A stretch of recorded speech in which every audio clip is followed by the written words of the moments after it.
Néhémie 4. La lecture était costaud, mais je la fais quand même. Lorsque Sanballat apprit que nous rebâtissions la muraille, le titre de ce message, c'est allier, équilibrer votre foi et votre action. Lorsque Sanballat, nous allons comprendre qui est Sanballat. Il y a Tobija aussi. Qui est Tobija? C'est que Sœur Jessica aime bien Tobija. Lorsque Sanballat apprit que nous rebâtissions la muraille, il fut en colère et très irrité. Il se moquait des Juifs et dit devant ses frères et devant les soldats de Samarie, à quoi travaillent ces Juifs épuisants? Laissera-t-on faire? Sanctifieront-ils? Vont-ils achever? Redonneront-ils vie à des pierres ensevelies sous des morceaux de poussière et de consumés par le feu?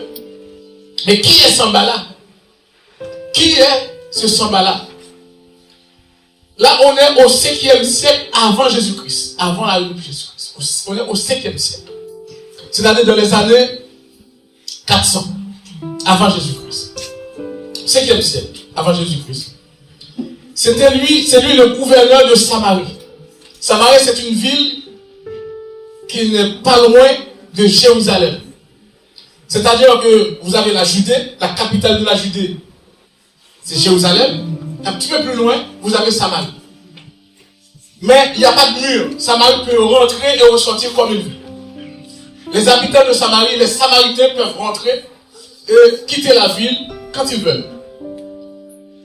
Mais Néhémie est à Jérusalem pour faire quoi? Pour reconstruire les murs de Jérusalem, pour donner un air de sécurité à la ville. Parce qu'on ne peut pas avoir une ville où on rentre quand on veut et on sort quand on veut. Mais Sanballat, c'est lui le gouverneur de la Samarie. Vous pouvez même imaginer deux villes ensemble, Haïti, par exemple, et la République dominicaine. Deux villes collées. C'est à peu près la même chose, la même situation, la même configuration. Samarie et la Judée. On peut dire Jérusalem, Samarie et Jérusalem. Parce que Jérusalem, c'est la capitale de la Judée. Donc, Sanballat, c'est le gouverneur de Samarie. Mais, eux, ils pratiquaient un culte mélangé, moitié juif, moitié babylonien. Comment ça a commencé? C'est lorsque les Assyriens, ils ont déporté une partie de la population juive. Ils ont déporté une partie de la population juive et ils ont installé des colons dans cette ville, à Samarie. Ils ont installé des colons à Samarie. Vous savez, ils ont enlevé une partie de la population juive qui avait la religion juive, mais ils ont installé des colons qui viennent de la Syrie, pas la Syrie, de Perse, qui viennent de Perse. Donc ils sont arrivés et ils se sont installés là, mais ils sont arrivés avec leur culte. Ils sont arrivés avec leur culture, avec leur religion. Du coup, ils vont adopter deux religions en même temps. La religion babylonienne plus la religion juive. Donc, ils ont une religion mixte. Ils ont mixé leur religion. Les Samaritains ont une religion mélangée. Ils vont se considérer comme des Israélites, mais on sait qu'il y a un peu de Babylone chez eux et un peu de Juifs. Mais les Juifs, eux, qui sont à Jérusalem, ils n'ont pas accepté ce mélange. Donc, ils ne sont pas vraiment, ils ne s'aiment pas. Ils ne sont pas vraiment amis. Ils n'ont pas accepté ce mélange. Donc, lorsque les Samaritains, ils ont leur temple, mais le temple de Jérusalem, il n'y a rien. Donc, ils sont bien contents de garder leur temple, mais à Samarie et à Jérusalem, il n'y a pas de temple. Mais maintenant, s'ils veulent reconstruire le mur, ils vont pouvoir mettre un temple aussi. Ça ne va pas arranger leurs affaires. Au niveau religieux, ça ne va pas arranger leurs affaires. Au niveau économique, ça ne va pas arranger leurs affaires. Au niveau culturel, ça ne va pas arranger leurs affaires. Donc ils sont bien contents de constater que Jérusalem reste en ruine. Ça, c'est pour ça que Sanballat n'est pas content lorsqu'il voit que Néhémie est arrivé dans cette ville et il se met à reconstruire les murs pour sécuriser Jérusalem. Donc, qu'est-ce qu'ils vont faire? Voilà ce qu'ils vont dire. Ils se moquent des Juifs. La meilleure façon d'arrêter un mouvement, lorsque vous êtes à distance, vous n'êtes pas obligé d'être là. La meilleure façon d'arrêter un mouvement positif, c'est d'envoyer des phrases, d'essayer de démotiver les gens, d'essayer de se moquer des gens, de semer le doute dans leur tête. Ça, c'était le travail de Sanballat. Sanballat veut décourager les Juifs. C'est pour ça que Sanballat va dire à quoi travaillent ces Juifs impuissants. Il est en train de dire, vous êtes impuissants, mais qu'est-ce que vous faites? Il a dit, laissera-t-on faire? Est-ce que nous allons laisser les Juifs construire ce mur? Mais en quoi ça gêne un autre pays lorsqu'un pays veut se sécuriser, un pays veut se reconstruire? L'autre ne veut pas. Un pays veut se reconstruire, mais l'autre pays empêche à ce pays de se reconstruire. Pourquoi? Parce que si l'autre pays se reconstruit, eh bien, il ne pourra pas rentrer et ressortir comme il veut. Leur niveau économique, ça va baisser. Il ne veut pas de concurrence. Donc les Samaritains ne veulent pas que Néhémie construise le mur. Là, il est en train à distance de l'extérieur, il est en train de voir comment ils peuvent arrêter ce mouvement. C'est pourquoi il dit, laissera-t-on faire? Sanctifieront-ils? C'est-à-dire, est-ce qu'ils pourront recommencer à offrir des sacrifices dans leur temple? Ils ne veulent pas. Il dit, sanctifieront-ils? Est-ce qu'ils vont pouvoir prier? Est-ce qu'ils vont pouvoir continuer à adorer leur Dieu? Mais est-ce que nous allons accepter ça? Est-ce que vont-ils achever? Est-ce que nous allons les laisser terminer leur construction? Redonneront-ils vie à des pierres ensevelies sous des morceaux de poussière et consumées par le feu? Est-ce que nous allons accepter ça? Vous voyez, lorsque vous voyez un gros pays, un autre pays qui ne veut pas que l'autre pays se reconstruise, c'est pour des raisons économiques. C'est parce que ça n'arrange pas leurs affaires. Ils vont gagner plus d'argent lorsque l'autre est en ruine. Tout ce que vous voulez, vous allez venir chez eux.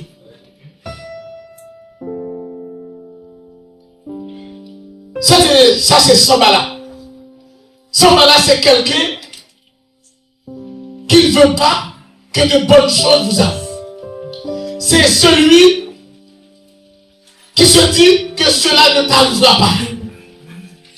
Sanballat, c'est celui qui se met toujours sur la voie du découragement, qui va vous empêcher de faire des choses dans votre vie, qui va vous empêcher de progresser. C'est celui qui va toujours trouver une phrase pour vous décourager. C'est celui qui va toujours vous dire, vous n'y arriverez pas, c'est pas la peine. C'est celui qui va toujours vous dire, même si vous essayez, vous n'y arriverez pas, c'est même pas la peine. Ça, c'est Sanballat.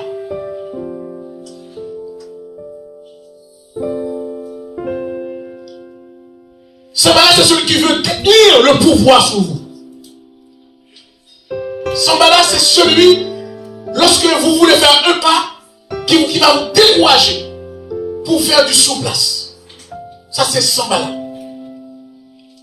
Je pense que chaque personne ici a un Sambala dans sa vie. Qu'il doit retirer, qu'il doit chasser de sa vie. Nous avons toujours un Sambala qui nous empêche de progresser. Sambala, parfois vous pouvez vous demander, mais en quoi ça te gêne que je travaille?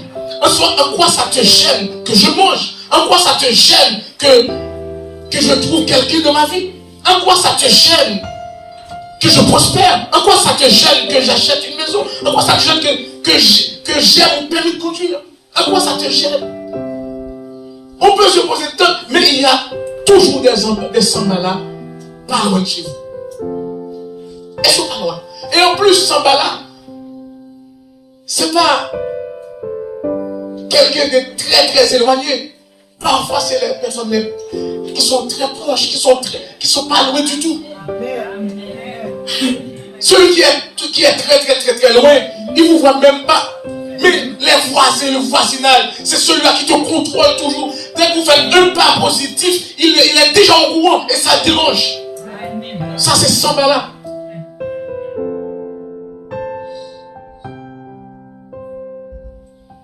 Et Sambala, qu'est-ce qu'il cherche à faire? Il cherche à vous froisser. Il cherche à se moquer de vous. C'est tout ce qu'il veut. Mais comment il va faire Sambala? Qu'est-ce qu'il attend? Il n'attend pas que vous soyez calme. Il veut que vous vous fâchiez. Il veut que vous agissiez. Il veut que vous agissiez dans la chair. C'est ça que veut Sambala. Dès que vous vous fâchez, vous ne pouvez rien faire. Dès que vous vous fâchez, c'est terminé. Et tout ton corps est tétanisé. Tout ton corps c'est comme si c'était un bloc de glace. Vous ne pouvez plus réfléchir. Dès que vous vous fâchez. Et c'est ce que cherche Sambala.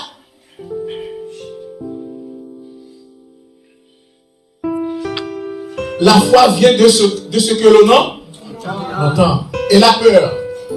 La peur vient aussi de ce que l'on entend aussi. Si vous n'avez pas parlé, ou pas peur, non, l'éleveur et parole, laissez peur. Dès que vous quittez pas, on a rentré dans un royaume. Laissez commencer peur. La peur vient de ce que l'on entend aussi. Ça, c'est l'opposition extérieure. Ce n'est pas la personne qui se trouve dans ta maison, c'est la personne qui se trouve dans tout voisinage. Sambala symbolise la personne qui se trouve tout près de toi, mais pas à l'intérieur. Le verset 3 nous parle maintenant de Tobija. Qui est Tobija? Parce que Tobija va rentrer aussi en œuvre. Il va rentrer en œuvre.